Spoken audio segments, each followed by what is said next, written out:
אהלן, אני גיא, המדריך שלכם מ-LG.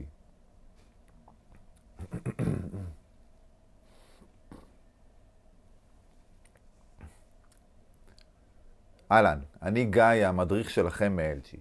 יש לכם טלוויזיית OLED מהדגמים CS, C2 או G2, אז יש לנו חדשות נהדרות עבורכם. LG החלה לשחרר את שדרוג מערכת ההפעלה של המכשירים האלו מ-WebOS 22 ל-WebOS 23. זה אומר שבזמן הקרוב אתם עומדים לקבל הודעה על מסך הטלוויזיה שלכם, שעדכון גדול חדש מחכה לכם, ואתם מוזמנים להתקין אותו.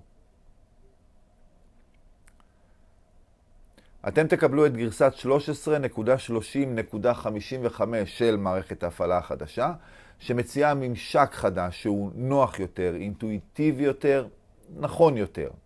הממשק החדש מציע בין היתר המלצות צפייה.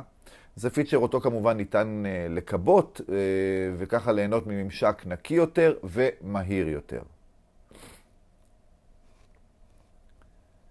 בממשק החדש תמצאו סרגל אפשרויות קטן ויעיל, בו תוכלו לבצע חיפוש, לראות את ההתראות שמחכות לכם, לנהל את המשתמש וכמובן להיכנס גם להגדרות המכשיר.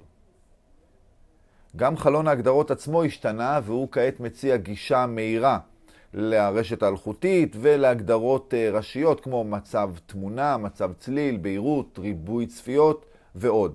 כמובן שמשם גם ניתן להיכנס ליתר ההגדרות. במערכת החדשה תמצאו גם עמוד כרטיסיות חדש, בו הן מסודרות לפי נושאים כמו ספורט, גיימינג, משרד ביתי ומוזיקה.